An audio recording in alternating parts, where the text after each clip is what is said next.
আগামী 21শে নভেম্বর মুক্তি পাচ্ছে অর্জুন দত্ত পরিচালিত বাংলা সিনেমা ডিপ ফ্রিজ। তারই মিউজিক লঞ্চে আমি এই মুহূর্তে চলে এসেছি সাউথ সিটির স্ক্র্যাপইয়ার্ডে। ইতিমধ্যেই কিন্তু এই সিনেমা জাতীয় পুরস্কার প্রাপ্তি ঘটেছে এই সিনেমার। আর মিউজিক লঞ্চে রয়েছেন মিউজিক ডিরেক্টর থেকে মিউজিক্যাল টিমতে রয়েছেন ডিরেক্টর, রয়েছেন কলা কুশলীরাও। তাদের সঙ্গে কথা বলবো, জানার চেষ্টা করবো এই ছবির বিষয়বস্তু সম্পর্কে।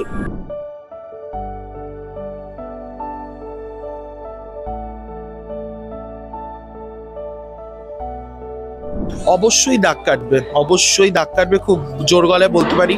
ছবিটা ভাবাবে লোকদের, ছবিটা দেখার পর। আর আজকের দিনে যেই ডিভোর্স, এত ছাড়াছাড়ি, এত বিচ্ছেদ, লোকেদের মধ্যে এত অ্যাংজাইটি, এত প্রেশার, সব কিছুর মধ্যে দিয়ে কোথাও গিয়ে ডিফ্রিজ নামটাও কেন দেওয়া, ছবিটা দেখলেই বোঝা যাবে। ভাবাবে, কাঁদাবে, ভালো লাগবে, লোকের মনে দাগ কাটবে ফর শিওর। ছবিটা 2023-এ শ্যুট করা হয়েছিল, তো আমরা সকলে অপেক্ষা করছিলাম যে কবে শ্যুটটা রিলিজ করা যায়। সেরকম একটা প্ল্যানিং। অফকোর্স আমাদের যিনি প্রযোজক কে এবং তার টিম এবং ছবির সঙ্গে যারা যুক্ত আছেন তারা এই আলোচনাটা মাঝে মধ্যেই উঠছিল। যেটা হলো যে আমাদের একটা দারুণ খবর আমরা ইতিমধ্যে পেয়ে গেলাম অগাস্ট মাসে, যে 2023-এ যে ন্যাশনাল অ্যাওয়ার্ড, তাতে best Bengali film deep fridge. এটা দারুণ আনন্দের খবরও ছিল এবং একটা খুবই উত্তেজিত হয়ে গেছিলাম আমরা সবাই, খুবই খুশি, গর্বিত হয়েছিলাম। আমাদের সম্পর্ক যেমন দানা বাঁধতে বাঁধতে অনেক সময় একটা শীতলতার দিকে এগিয়ে যায়, ডিপ ফ্রিজের চরিত্রগুলোও সেরকম, রঞ্জাও তাই। গানটা শুনে এত ভালো লেগেছিল, এত সুন্দর লেখা এবং এত সুন্দর সুর এবং পিকচারাইজেশন, মানে চরিত্রে তনুশ্রী এবং আবির চট্টোপাধ্যায় ওনারা রয়েছেন আর কি, মানে এত বড় মাপের দুজন, কি বলবো, আমাদের অ্যাক্টার্স। যাস না চলে বরফ কোলে হচ্ছে জল, চুপ করে থাক চোখের ভাষায় কথা বল, বল আসবে কখন পূর্ব রাগের অঙ্গীকার, কাকে ছেড়ে কে হবে কে সঙ্গীকার। ডিপ ফ্রিজে কাজ করার এক্সপিরিয়েন্স খুবই ভালো, স্পেশালি অর্জুন দা, হোল টিম প্রত্যেকে খুব ভালো। আর এদের কোঅর্ডিনেশন, এদের সাথে কাজ করে কখনো নিউকামার হিসাবে আমাকে একদম লেফট আউট মনে হয়। খুব সুন্দরভাবে কম্পোজ করেছে, লিখেছে, দুটো গান গেয়েছি এবং যে সময় রেকর্ড করেছিলাম আমার একটু সর্দি ছিল, তো গলার টেক্সচারটাও একটু অন্যরকম এসেছে।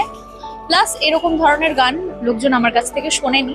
ন্যাশনাল অ্যাওয়ার্ডের জন্য অর্জুন দাকে অনেক অনেক বেস্ট উইশেস এবং পুরো টিমকে ডিপ ফ্রিজের। গরজে গগন বরসে নैना पिघलन अभिमान रे, घेर आयो मन काले बदरा, सावन अब साथ रे।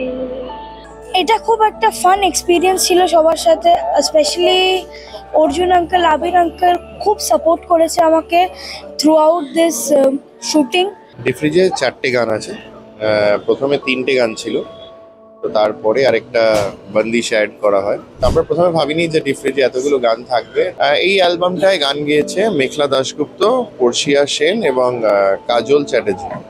যাস না চলে বরফ গলে হচ্ছে জল, চুপ করে থাক চোখের ভাষায় কথা বল।